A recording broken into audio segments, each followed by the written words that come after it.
Hello నమస్తే. Welcome to my channel. భయ్య channel కొత్తగా చూస్తున్నట్టయితే ముందుగా సబ్స్క్రైబ్ చేసుకోండి. అలాగే నేను చెప్పే వీడియోని ఇస్తే మాత్రం అందరికీ షేర్ చేయండి భయ్య.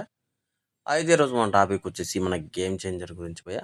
నిజానికి రేపైతే యూఎస్ఏలో అయితే రిలీజ్ కాబోతుంది. అలాగే ఎల్లుండి వచ్చేసి మన ఇండియాలో అయితే రిలీజ్ కాబోతుంది భయ్య. నిజానికి ఇప్పుడు ఎందుకు పెడుతున్నాను ఈ వీడియో అని చెప్పేసి చాలా మందికైతే కొద్దిగా డౌట్ వచ్చిండొచ్చు. అయితే నాకు దిల్ రాజు గారు మాట్లాడిన మాటలకి చాలా బాధేస్తుంది, భయమేస్తుంది భయ్య. ఎందుకంటే ఆయనే ఏదో డౌన్‌ఫాల్‌గా ఎప్పుడు ఆయన బయట సినిమాలకే ఎప్పుడు అలా మాట్లాడలేదు. అదే కాకుండా ఇప్పుడు 'సంక్రాంతికి వస్తున్నాం' సినిమా ఆయన అంటే డిస్ట్రిబ్యూషన్ తీసుకున్నా గూడా ఆయనే అలా మాట్లాడలేదు. సినిమా ఒక రేంజ్‌లో ఉంటుంది. అది ఇది అని చెప్పేసి మాట్లాడుతున్నాడు. కాకపోతే మన 'గేమ్ చేంజర్' సినిమాకి మాత్రం అంత కాన్ఫిడెన్స్‌గా లేడు భయ్య. ఎందుకు అంత డౌట్‌గా చెప్తున్నాడు అనేది మాత్రం అర్థం కావట్లేదు. దాదాపు 450,00,00,000 దాకా సినిమా ఖర్చు పెట్టారు భయ్య.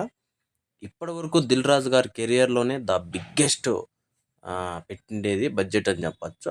ఇప్పటివరకు ఏ సినిమాకి పెట్టలేదని కూడా చెప్పొచ్చు. అంటే 'దిల్ రాజు' గారు పెట్టలేదని కూడా చెప్పొచ్చు.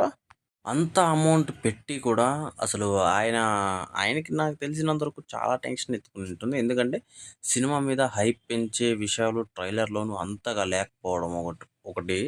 అలాగే చాలామంది ఈ నెగెటివ్ ట్రోల్ చేయడం వల్ల కూడా చాలా వరకు విసిగిపోయినట్లుగా అనిపిస్తుంది భయ్య.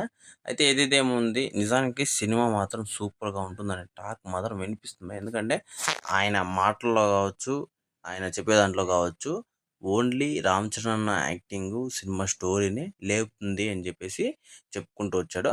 అలాగే సినిమాకి హైప్ రాకపోవడం వల్ల పోయే నష్టం ఏం లేదు.